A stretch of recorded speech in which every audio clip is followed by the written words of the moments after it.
లాన్సెట్లో ఈ మధ్య ఒక నివేదిక వచ్చింది. పౌష్టికాహార లోపంతో మధుమేహం. పౌష్టికాహార లోపం వలన భారతీయుల్లో చిన్న వయసులో టైప్ 2 మధుమేహ వ్యాధి వస్తుందని ఓ అధ్యయనం పేర్కొంటుంది. ప్రధానంగా జాగ్రత్త గమనించిన ఈ పాయింట్, B12 విటమిన్ లోపంతో ఈ వ్యాధి ఎక్కువగా వస్తుందని భావిస్తున్నారు. పశ్చిమ భారత్లో 821 మందితో సహా వివిధ ఐరోపా దేశాల్లో మొత్తం 2217 మందిపై జరిగిన అధ్యయనాన్ని లాన్సెట్లో ప్రచురించారు. భారత్లో అనేక మంది మధుమేహ రోగులకు తక్కువ BMI బాడీ మాస్ ఇండెక్స్ ఉంటుంది. వీరిలో ఇన్సులిన్ తక్కువగా ఉత్పత్తి కావటం వల్ల జీవక్రియలో లోపాలు ఏర్పడతాయి. ఇలాంటి వారికి మధుమేహం త్వరగా వస్తుంది. భారత్లో అధ్యయనంలో పాల్గొన్న వారిలో 47% మంది ఈ కోవకు చెందిన వాళ్ళే. పోషకాహార లోపాన్ని సరిదిద్దడం ద్వారా భారతీయుల మధుమేహాన్ని చాలా వరకు అరికట్టవచ్చని స్వీడన్లోని లుండ్ విశ్వవిద్యాలయం చెందిన అసోసియేట్ ప్రొఫెసర్ వివరించారు. సో బేసికల్గా ఏంటంటే వీళ్ళు అనేది పౌష్టికాహార లోపం, ముఖ్యంగా B12 లోపం కారణంగా ఇది వస్తుందని ఇంటర్నేషనల్ స్టడీ చెప్తున్నారు. ఇందులో కొంత బిలీవబిలిటీ ఉంది, ఒక బూత్ ఉంది. డయాబెటీస్ టైప్ 2 రావడానికి ప్రధాన కారణం ఇన్సులిన్ రెసిస్టెన్స్ అనేది సెల్ పరిధి ఎక్కువ తిన్న గ్లూకోజ్, అంటే విచ్చలవిడిగా హై గ్లైసెమిక్ ఇండెక్స్ గ్లూకోజ్ తినటం మూలన వచ్చేది ఇన్సులిన్ రెసిస్టెన్స్. చాలా తక్కువ సందర్భాల్లో ప్యాంక్రియాస్లో సంథింగ్ డ్యామేజ్ లాంటిది జరిగి ఇన్సులిన్ ఉత్పత్తి చేయలేని స్థితికి ఆ బీటా సెల్స్ చేరుకునేప్పుడు దాన్ని టైప్ 1 కింద అంటాం. టైప్ 1 కానీ లేదా టైప్ 1.5 కానీ, ఇంకా చాలా ఉన్నాయి. టైప్ 1 టైప్ 2నే కాదు. సో ప్రధానంగా అనుకునే ఏంటంటే బేసికల్గా టైప్ 1 టైప్ 2 ఇన్సులిన్ ప్రొడక్షన్ ప్యాంక్రియాస్లో తగ్గటం అనే సిస్టమ్ని టైప్ 1 నుంచి 1.5 అనొచ్చు తప్ప టైప్ 2 అని మనం అంటానికి వీలేదు. అట్లానే టైప్ 2 అంటే అది పూర్తిగా ఇన్సులిన్ ఎక్కువైన సిచ్యువేషన్ బేసికల్గా. సో ఇక్కడ వీళ్ళు చెప్పింది ఏంటంటే చిన్నపిల్లలు అన్నారు కాబట్టి అది టైప్ 2 అయి ఉండదు, బహుశా టైప్ 1 అయి ఉండాలి. పేపర్ తప్పు కావచ్చు, లేకపోతే వాళ్ళు చేయి ఉండొచ్చు. టైప్ 2లో పిల్లల కంటే కూడా వాళ్ళంత ఆత్రంగా తినేసి సెల్ పరిధి దాటి వచ్చే చాలా తక్కువ. అయితే ఉంటారు టీనేజ్లో మీకు ఎర్లీ డయాబెటీస్ లాంటివన్నీ జరుగుతుంది చూస్తాం.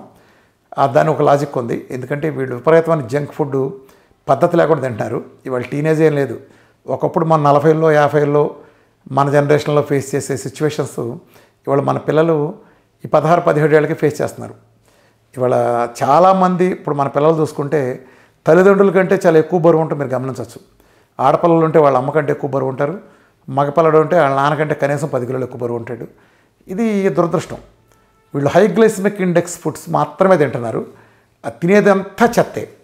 సో లాన్సెట్ స్టడీ ప్రకారం ఏంటంటే విటమిన్ B12 కన్నా తగ్గితే పౌష్టికాహార లోపం అది వస్తుందంటున్నారు. నిజమే, బహుశా అది టైప్ 1 అయి ఉండొచ్చు. విటమిన్ B12 లోపం ప్రధానంగా ఎందుకు వస్తుంది, ఎవరిలో ఎక్కువ ఉంటుంది? నాన్ వెజిటేరియన్ కోడిగుడ్లు తీసుకునే వాళ్ళలో విటమిన్ B12 లోపం అనేది ఖచ్చితంగా ఉంటుంది. అలానే వేగన్ డైట్ చేసే వాళ్ళలో. మాంసాహారులు అంటే కేవలం మాంసం తినటం లేదా కోడిగుడ్లు తినటమే కుదరదు, వాళ్ళు దాంతోపాటు తగిన వాటర్ కూడా తీసుకునే వాళ్ళలో కూడా ఈ లోపం ఉంటుంది. విటమిన్ B12 అనే లోపాన్ని కేవలం మంచి పౌష్టికాహారం, వాళ్ళు చెప్పింది కరెక్టే, కోడిగుడ్డు ద్వారా అలాంటి మాంసాహారం ద్వారా అందుతుంది. మనం ఆ రెండు తప్పని చెప్పని మతపరమైన ఆచారాలతో కానీ లేదా ప్రభుత్వాలకు ఉండే మూర్ఖత్వంతో కానీ నిషేధించాము. కొన్ని చోట్ల కొన్ని గవర్నమెంట్ నిషేధించినవి కూడా ఉన్నాయి. ఆటోమేటిక్గా అక్కడ పౌష్టికాహార సమస్య వస్తుంది. సో దీన్ని బట్టి మనకు అర్థమయ్యేది ఏంటంటే ఏదొచ్చినా కానీ ఇప్పుడుండే వ్యవస్థలో డయాబెటీస్ టైప్ 1కి కానీ టైప్ 2కి కానీ అల్లోపతికి కానీ ఇతర వైద్య వ్యవస్థలు దీంట్లో కూడా దమ్మిడి పరిష్కారం లేదు. వాటిని నొప్పి మీద పెట్రోల్ పోసి మరింత అగ్నికి ఆజ్యం తోడైనట్టు చేయడం తప్ప ఈ మందులు ఇచ్చి వాడిన ప్రతి ఒక్కడికి దాన్ని పెంచుకుంటూ వెళ్ళి ఈ కాళ్ళు పోయి కళ్ళు పోయి కిడ్నీలు పోయి ఈ వైద్య వ్యవస్థని మందుల కంపెనీని పోషించడానికి ఒక పెట్టుబడిగా మారే సమిధలుగా మారటం తప్ప ఆధునిక వైద్యంలో కానీ ప్రత్యామ్నాయ విధాలు కూడా ఎలాంటి పరిష్కారం లేదు. కేవలం ఆహార విధానం, మెటబాలిజం పూర్తి స్థాయిలో మార్పు చెంది ఒక సిస్టమేటిక్ పకడ్బందీ ఆహార విధానం ద్వారా మన డైట్లో మాత్రమే. మీరు అనేక టెస్టిమోనీలు కూడా నేను గతంలో పబ్లిష్ చేసే చూసుంటారు. టైప్ 1 దగ్గర నుంచి ఎలా తగ్గినాయి, గ్యాంగ్రీన్ ఎలా రివర్స్ అయినాయి, డయాబెటిక్ రెటినోపతిలు ఎలా తగ్గినాయి, నెఫ్రోపతిలు, క్రానిక్ కిడ్నీ నెఫ్రోపతిలు, CKDలు ఏ రకంగా తగ్గినాయో నేను కొన్ని వందల వేల టెస్టిమోనీలు పెట్టాను, మీరు గమనించి ఉంటారు.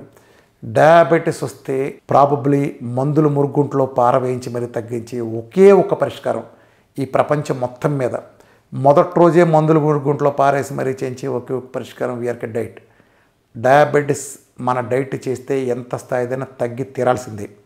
కేవలం ఒక జన్యుపరమైన కారణాలతో ఉన్న 1,000,000 మందిలో ఒకళ్ళిద్దరు ఉండే వాళ్ళకి తప్ప, లేదా వాళ్ళకి ఇతరత్ర ఉండే కొన్ని కార్టిజోల్స్, కామన్ ప్రెషర్స్ లేదా ఏ గుండె జబ్బులు లాంటివో క్యాన్సర్ లాంటివి ఉండే అటువంటి ఎక్సెప్షన్ ఉండే ఆ 1%, 0.001% వాళ్ళు కాకుండా ఎవరికైనా సరే తగ్గి తీరాల్సిందే. ఇప్పుడు వీళ్ళు ఇన్ని చెప్పిన అధ్యయనాలు లాన్సెట్లో నిజంగా తగ్గించే అటు గురించి వేస్తారంటే అది ఖచ్చితంగా ప్రశ్నార్థకమే.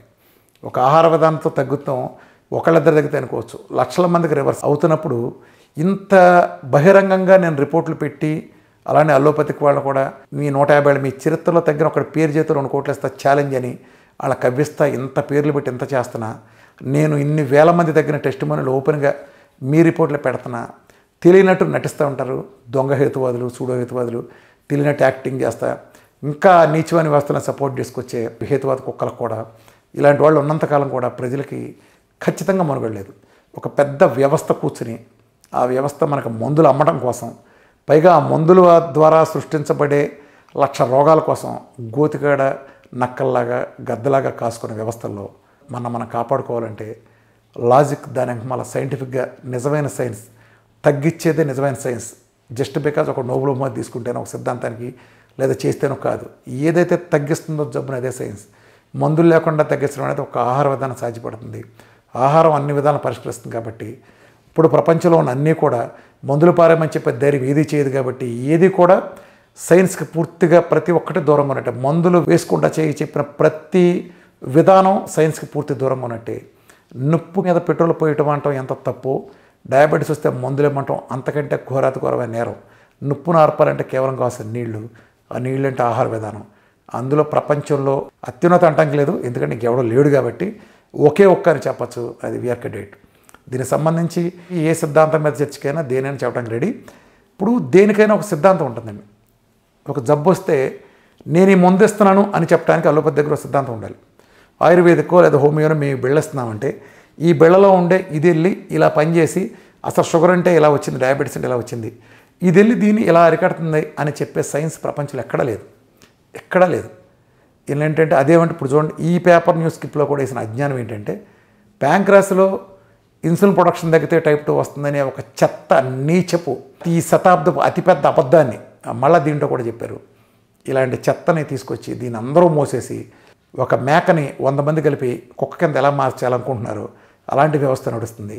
ప్రజలు మేలుకోవాలి. మేలుకుని కనుక అప్రమత్తంగా ఉంటే ఈ డయాబెటీస్ లేదు, తొక్కలో డయాబెటీస్ అది టైప్ 1 అయినా టైప్ 2 అయినా గ్యాంగ్రీన్ అయినా దెబ్బ పోవాల్సిందే. Thank you very much.